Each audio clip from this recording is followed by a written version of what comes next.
Entitled Parent 1 My Art Project. Writing this with one hand at 9 p.m. since I burned my hand when handling hot glue and it got my middle finger and thumb, so sorry in advance for any spelling errors or confusing words. I also have autism and get jumbly in my words when I'm stressed, hyper or tired. So I 24/7 work at a gallery for people with physical and mental disabilities to do art and sell said arts. It's fun and I love it and I get along with everyone. And I go about twice a week and focus my other job the rest of the weekend. Every morning before I go into the gallery I head in the cafe just in the same area and order a coffee, maybe a breakfast, sit in a booth and work on something simple, whether that's sketching or writing. I have autism, so it's good to have a routine like this. Today started normal. I walked in, ordered my coffee, some pancakes, and got a booth to sit at. In the gallery I'm working in a project with another group from a different program where you have to build your dream home with a cardboard shell. It's a lot more fun than I assumed, and with permission I managed to get some mini furniture to put in the house, since while I love clay I suck at making a bed with it, lol. So I got some items from Amazon and brought it with me in a bag so I can work on it. I'm sitting there,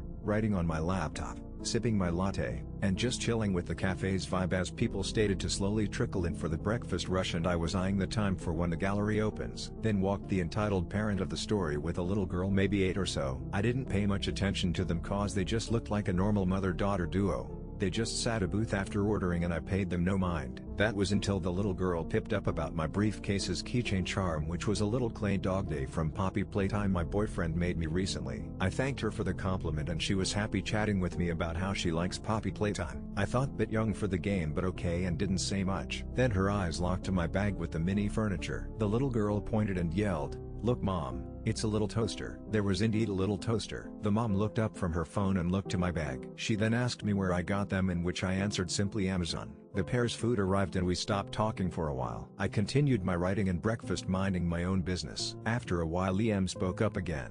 "Hey, can you give it to my daughter?" Now at first I thought she meant my keychain or pancakes, since I did hear the girl say her pancakes weren't chocolate chip. So I just said, my daughter's birthday's Wednesday and it would be so nice if you give her a gift. I blinked, confused. I don't know this girl or her mom, so why would I give her a gift? Also, we're at a cafe so it's a weird place to ask me. "I'm sorry but I don't know your daughter, but happy birthday." I know. I'm a single mother and it's been hard to get by and my daughter would really love to have your dollhouse. Me again.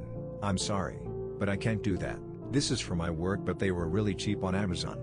Got huffy and started breathing fast as if she ran a marathon. Then she started to yell at me, still in a cafe, about how I'm ruining her daughter's birthday and how dare you, with who would ever deny a little girl's birthday present, and just wailing how I'm a heartless monster and how I'm going to hell. Meanwhile the poor girl is sitting there, quiet, staring at her mom, confused. A few times she glanced at me with an apologetic look which broke my heart. The owner walked over and asked what the problem was, and started to claim that she brought the bag of mini furniture in and I took it and is refusing to give it back. The owner, who I know pretty well since I've been coming here for a year now, to the point he readily makes my latte when he sees me come in, just stared at then at me, and back at and said, "Ma'am, I took her order before you came in.